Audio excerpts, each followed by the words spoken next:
आखिर वो घड़ी आ ही गई जब अमित शाह सदन के अंदर नजर आने जा रहे हैं। अब मजबूरी ये है कि एक बिल है जो गृह मंत्री अमित शाह के अधीन आता है, उसे पेश करने के लिए अमित शाह को सदन में आना मजबूरी बन गया है। अब ऐसे में राहुल गांधी ने कमर कस ली है, अपने सांसदों को बड़ा संदेश भिजवा दिया है कि हर एक सांसद सुबह से संसद में मौजूद रहे। यही नहीं, बाकी विपक्षी दल भी एक्टिव हो गए हैं कि भाई जिसका इंतजार था शायद वो होने जा रहा है, तो कोई मौका छोड़ा ना जाए और अमित शाह जैसे ही सदन में कदम रखें उनसे सीधा छात्रों पर पुलिस की बर्बरता का हिसाब मांगा जाए। वहीं राहुल गांधी ने तो अमित शाह से साफ कह डाला है कि इस जुर्म का जवाब तो आपको देना ही पड़ेगा। दरअसल संसद सत्र शुरू होने से पहले राहुल गांधी का बड़ा बयान सामने आया। वो बोले कि घटना को 13 दिन बीत चुके हैं, लेकिन गृह मंत्री अमित शाह के मुंह से एक शब्द नहीं निकला और मोदी जी तो माफी मांगने की जगह माफी बांट रहे हैं। राहुल गांधी आगे बोलते नजर आए कि अमित शाह जी ये मत समझिए कि हम जवाबदेही मांगना बंद कर देंगे। बच्चों पर लाठियां और पैलेट गन चले और आपने एक शब्द तक नहीं कहा है। आज नहीं तो कल इस जुर्म का जवाब आपको देना ही पड़ेगा। और अब जब अमित शाह के सदन में आने की चर्चा जोरों पर है तो बड़ी सियासी हलचल मची हुई है। अब अमित शाह के स्वागत में पूरा विपक्ष तो तैयार है, लेकिन क्या अमित शाह तैयार हैं? क्या उनके पास जवाब होगा विपक्ष के सवालों की बौछार का?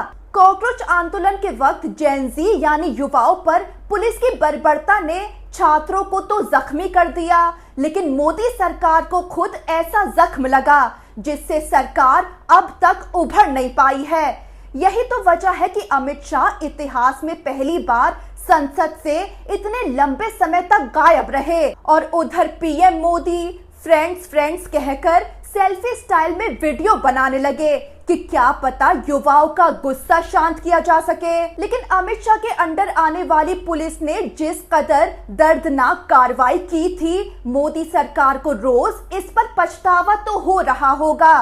चलिए अब समझते हैं कि अमित शाह सदन में आए तो किस मजबूरी के तले आएंगे और नहीं आए तो बिल पेश करने के लिए क्या करेंगे।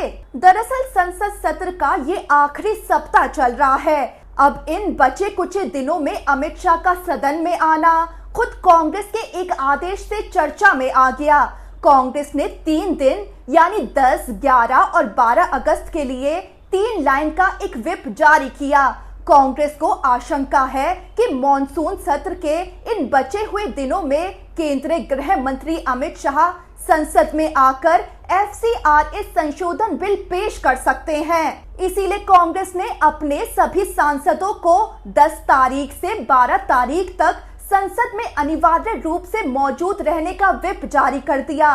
कांग्रेस ही नहीं, बाकी विपक्षी दल भी अपने सांसदों की पूरी मौजूदगी सुनिश्चित करने पर जोर दे रहे हैं, ताकि जब अमित शाह इस बिल को पेश करने के लिए मजबूरन संसद में आएंगे तो पूरी ताकत के साथ उनको घेर लिया जाए और सीधा मांग की जाए कि अमित शाह अब छात्रों पर दर्दनाक पुलिस हमलों का जवाब दें। अब ये भी जान लीजिए कि FCRA बिल गृह मंत्रालय के अधीन आता है, तो अब जब इस बिल के पेश होने की खबर सामने आई तो ये आशंका लगने लगी कि गृह मंत्री अमित शाह सदन में इस बिल को पेश करने के लिए आने वाले हैं। अब ये चर्चा तब शुरू हुई जब मिजोरम के CM लालदुहोमा ने ये इशारा दिया। वो कहते दिखे कि मुलाकात के दौरान अमित शाह ने संकेत दिया है कि 12 अगस्त को ये बिल पेश किया जाएगा।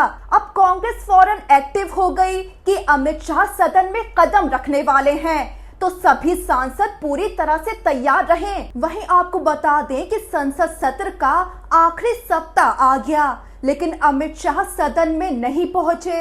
अब विपक्ष रोज ये मांग उठाता कि भाई अमित शाह को संसद में बुलाओ, वो छात्रों पर पुलिस हमलों का हिसाब देने से बच नहीं सकते। दबाव में आकर राज्यसभा के सभापति और उपराष्ट्रपति CP राधाकृष्णन को भी सरकार को ये कहना पड़ गया कि अमित शाह के सामने विपक्ष की भावनाओं को रखा जाए और उनसे कहें कि सदन में आने पर विचार करें। लेकिन एक बात ये भी हो सकती है कि ये विपक्ष का दबाव ना हो, असल में उपराष्ट्रपति से ये कहलवाया गया हो कि आप अमित शाह को आने का न्योता दीजिए, क्योंकि विपक्ष के इतने विरोध के बाद अमित शाह संसद में आए तो साफ मैसेज जाएगा कि अमित शाह और मोदी सरकार को विपक्ष के आगे झुकना पड़ गया।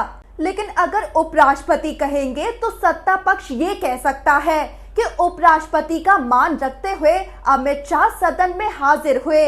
लेकिन एक बात और मानकर चलिए कि ऐन वक्त पर कुछ और ही नजारा दिख सकता है। हो सकता है कि अमित शाह खुद सदन में ना पहुंचे, अपनी जगह केंद्रीय गृह राज्य मंत्री नित्यानंद राय को भेजकर बिल पेश करवा दें। लेकिन ये भी समझ लीजिए कि अगर ऐसा हुआ तो अमित शाह की बुरी बेइज्जती होनी तय है, क्योंकि अभी तक तो विपक्ष ही घेर रहा था कि अमित शाह इतने डरे हुए हैं कि सदन में कदम नहीं रख पा रहे हैं। अमित शाह के पास पुलिस की छात्रों पर बर्बरता को लेकर कोई जवाब नहीं है। अब अगर अमित शाह ने अपनी जगह नित्यानंद राय को भेजकर बिल पेश करवाने की कोशिश की तो विपक्ष के आरोपों पर मोहर लगने का काम हो जाएगा। अब मोदी सरकार पहले ही सबसे बुरे हालातों से गुजर रही है, तो और ज्यादा बेइज्जती हो, इससे मोदी सरकार बचना ही चाहेगी।